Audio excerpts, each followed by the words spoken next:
Mes frères bien-aimés, vous venez de l'entendre, mais je vous préviens tout de même, notre Seigneur Jésus-Christ va maintenant laminer notre cœur. Il vient de le faire à travers cette parole de Dieu qui est descendue profondément à l'intérieur de nos cœurs, tout simplement pour les purifier des mauvaises idées que parfois ils ont.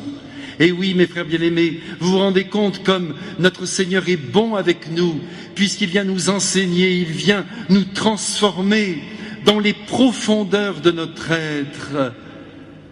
C'est tout le travail de la parole de Dieu que de venir laminer notre cœur et de l'embellir, et notamment de supprimer ce sacré orgueil, il faudrait dire ce satané orgueil qui nous défigure et qui nous enlaidit.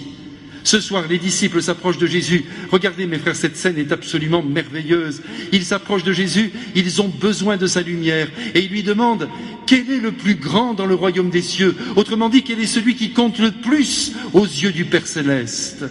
Et Jésus répond, comme d'habitude, en inventant quelque chose de merveilleux qui va bien au-delà d'une parole humaine. Il voit un petit enfant qui est là à côté, qui est en train de jouer au ballon. Il lui demande d'approcher, le petit s'approche, il obéit. N'oubliez pas cela. Il se soumet au Christ. N'oubliez pas cela. Il entre maintenant dans la ronde des disciples. Jésus le place en effet au milieu des apôtres. Et Jésus ajoute cette parole de feu. Amen, je vous le dis, si vous ne changez pas pour devenir comme ce petit enfant, vous n'entrerez pas dans le royaume des cieux. Qu'est-ce qu'il a fait cet enfant pour mériter un tel éloge? Eh bien, vous le savez, mes frères. Je viens de vous le dire. Il a obéi au Christ, il lui a été soumis. Il a accepté de s'approcher de ces hommes étrangers. Il a lâché son jeu pour suivre le Christ. Et nous, mes frères, nous continuons nos affaires sur la terre. Nous continuons de vivre comme nous l'entendons et nous oublions d'écouter vraiment notre Seigneur Jésus-Christ. Jésus nous dit que le plus grand dans le royaume des cieux ressemble à ce petit enfant qui a obéi de tout son cœur à l'appel de notre Seigneur. Et il précise celui que nous aimons au-dessus de toute chose, c'est-à-dire notre Seigneur, il précise que celui qui accueille un enfant l'accueille lui-même. Ça, c'est quelque chose de très grand. Jésus se compare à ce petit enfant qui est obéissant. Et il est, lui, notre Seigneur, au Père Céleste, qui lui demande maintenant de prêcher l'Évangile et de se sacrifier, de mourir pour nous sauver. Mes frères bien-aimés, essayons de comprendre que toute l'aventure humaine consiste à redevenir ce petit enfant que nous ne sommes plus. Méfiez-vous des gens sérieux, mes frères bien-aimés. Il faut faire très attention, même à ceux qui parlent avec gravité et qui imaginent être devenus quelqu'un. Nous ne sommes rien. Dieu est tout. Il nous a tout donné. Et nous devons accepter de rester dans cette belle lumière de dépendance à son égard. Sinon, nous perdrons tout jusqu'à la vie éternelle. Je vous avais prévenu tout à l'heure, je vous avais dit que cette parole nous ferait mal. Elle vous fait mal, elle me fait mal. Nous sommes trop adultes, mes frères bien-aimés. Nous ne ressemblons pas assez à ce petit enfant qui se soumet volontairement à la voix du Christ. Et Jésus continue. Mais attention, ne croyez pas que c'est une autre parabole que Jésus accole à ce geste qu'il vient de faire en présentant cet enfant. Pas du tout. Il y a un lien que nous devons comprendre. Jésus nous dit que lorsque le berger a perdu l'une de ses brebis, il laisse toutes les autres pour aller la chercher. Et nous comprenons à travers ce choix du Christ que cette petite brebis qui s'est perdue, c'est justement un petit enfant. Ceux qui se perdent, ce sont les plus faibles, ce sont les plus petits. Et au lieu d'essuyer notre jugement, nous ferions mieux de nous mettre en route et d'aller chercher cette personne qui s'égare. Nous passons notre temps, je vous l'ai dit, nous ne sommes pas au point, voilà la vérité. Nous passons notre temps à juger les autres, à commencer par ceux qui ont un comportement qui ne nous va pas. Et nous nous égarons, nous ne ressemblons plus au Christ, nous ne sommes plus des enfants, nous sommes des juges. Jésus dit, cette personne qui s'est perdue, c'est mon petit enfant, c'est le plus faible. Alors j'abandonne tous les autres, les forts, les costauds, et je pars à sa recherche. Et quand je retrouve ma petite brebis, mon petit enfant faible, je le prends sur mes épaules, et je suis heureux comme jamais.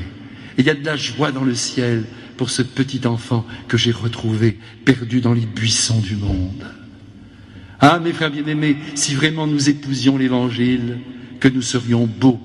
Alors demandez-vous si vous êtes les enfants du Père, ou si au contraire vous regardez l'humanité de haut en la jugeant très concrètement. Aujourd'hui nous célébrons donc Jeanne-Françoise de Chantal, cette femme admirable qui a eu plusieurs vocations en effet, puisque vous savez que d'abord elle a été mariée au baron Christophe, un être tout à fait sublime aussi, ils se sont beaucoup aimés. Et c'est pourquoi elle est grande, Jeanne de Chantal. Elle savait ce que signifiait aimer, c'est-à-dire dépendre. Ah, tout le monde n'accepte pas cette définition, mais c'est pourtant la vraie définition. Aimer, c'est dépendre de l'être aimé, c'est être soumis à l'être aimé. Et elle s'est soumise volontiers à celui qu'il aimait plus que tout. De même que le baron, lui aussi, se soumettait à sa femme, dans sa propre lumière masculine. L'amour n'est qu'une interdépendance, c'est ce que nous devons comprendre. Et quand les êtres vous disent qu'ils ont encore une réalisation personnelle à accomplir, vous pouvez être sûr qu'il vaut mieux qu'ils ne se mêlent pas d'aimer, ça ne marchera pas. Si on aime, on se donne, on s'oublie, on veut le bonheur de celui qui est devant nous et de celle que nous aimons. Et c'est tout, et on se perd par amour pour l'être aimé. C'est ce qu'a fait Jeanne de Chantal. Et puis un jour, comme vous le savez bien, je ne vais pas vous raconter toute sa vie, mais son mari est mort à travers un accident de chasse. C'était épouvantable. Elle a d'ailleurs mis beaucoup de temps pour pardonner à ce pauvre garçon, qui était d'ailleurs son cousin, qui a tiré en direction de son mari sans le faire exprès. C'était une femme entière. Son bonheur était tellement grand. Elle avait déjà eu de beaux enfants avec lui. C'est bien qu'elle a souffert le martyre.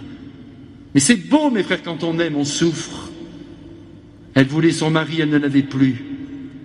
Elle a continué sa vie en s'enfonçant dans la prière. Malheureusement, elle avait un beau-père aussi qui était abominable, un être acariâtre, qui voulait d'ailleurs déshériter ses enfants parce qu'il s'était mis avec une servante et il voulait absolument ennoblir ses enfants. Eh bien, elle s'est battue, la petite Jeanne-Françoise de Chantal. Vous savez comment? Eh bien, en restant au service de son beau-père, auquel elle a été soumise. Et oui! Et c'est comme ça qu'elle a gagné son cœur.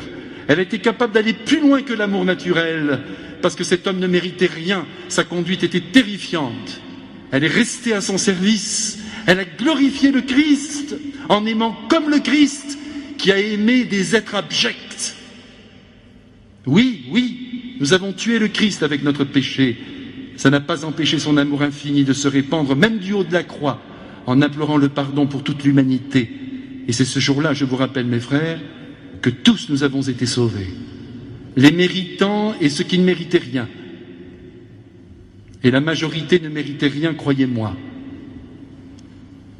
Jeanne-Françoise de Chantal a été très grande dans cet amour de soumission à l'égard de son beau-père. Et puis ensuite, quand elle rencontra, ce fut la grande rencontre de sa vie, François de Sales, qui avait été invité à prêcher le carême dans sa ville de Dijon, elle s'est soumise à sa direction spirituelle. Et François de Sales lui a dit très simplement « Je vous donne la liberté intérieure ». C'était beau de sa part, mais n'empêche qu'il l'a dirigée et qu'il lui a dit « J'ai besoin de vous pour un projet qui nous dépasse tous les deux ». Et c'est ainsi qu'ensemble, ils vont créer ce magnifique ordre qui est encore debout 400 ans après, l'ordre de la Visitation Sainte-Marie, ouvert aux petits. Parce que vous savez que pour assumer la vie monastique, ça n'est pas toujours facile. Quand il faut se lever à 4 heures du matin, quand il faut vivre de grandes macérations, quand il faut se donner à fond dans le travail et dormir peu. On critique beaucoup, vous savez, les moines et les moniales, mais on ne se rend pas compte du rythme qu'ils ont. Saint François de Sales, sentant qu'il y avait des petites santé, puis des personnes, des femmes qui voulaient se donner à Dieu, mais qui ne pouvaient pas supporter un tel rythme, créera donc pour les petits enfants, un ordre merveilleux qui se répandra sur toute la surface de la terre. Un ordre qui n'a pas d'autre charisme, si je puis dire, pas d'autre propos que d'imiter Marie dans la simplicité de sa vie. Et je vous l'ai dit, cet ordre se continue. Il a beaucoup fleuri en France, et M. Vincent de Paul, s'en est beaucoup occupé. Voyez, Jeanne de Chantal, encore là, c'est soumise, mais n'ayez pas peur, je vous en supplie, de ce terme que j'emploie volontairement, c'est soumise à François de Sales et à travers lui à la volonté de Dieu, parce que aimer, c'est dépendre. D'ailleurs, dites-moi la vérité, mes frères bien-aimés, rappelez-vous quand vous avez été amoureux la première fois, Vous étiez heureux de dépendre de l'être aimé. Ça n'était pas une erreur, c'était une ferveur. Et j'espère que ça continue dans vos familles. Et si jamais ça s'est arrêté, c'est le moment ce soir de se reprendre et de se dire: je veux dépendre de ma femme, je veux dépendre de mon mari, je veux même dépendre de mes enfants et vivre pour eux et m'oublier totalement. C'est le grand mystère de l'amour que nous enseigne notre Seigneur Jésus-Christ, sa mère et ce soir cette grande sainte qu'est Jeanne Françoise de Chantal. Alors mes frères, c'est clair, si nous n'entrons pas dans ce mouvement d'amour, ce mouvement de dépendance, nous ne ressemblerons pas à ce petit enfant que Jésus nous a donné comme exemple et qui était l'image même de la dépendance d'amour. Si vous voulez entrer dans le royaume de Dieu, voyez, ce n'est pas la peine d'être très vertueux. Nous sommes tous de pauvres gens et nous faisons des erreurs. Qui a 15 ans, qui a 20 ans, qui a 40 et même qui a 80. Et à chaque fois nous nous reprenons, n'est-ce pas mes frères? Mais nous boiterons comme cela jusqu'à la fin du monde. Ce qui compte, c'est que nous restions des enfants et que nous acceptions de dépendre du Christ et de dépendre aussi de l'amour que nous avons choisi.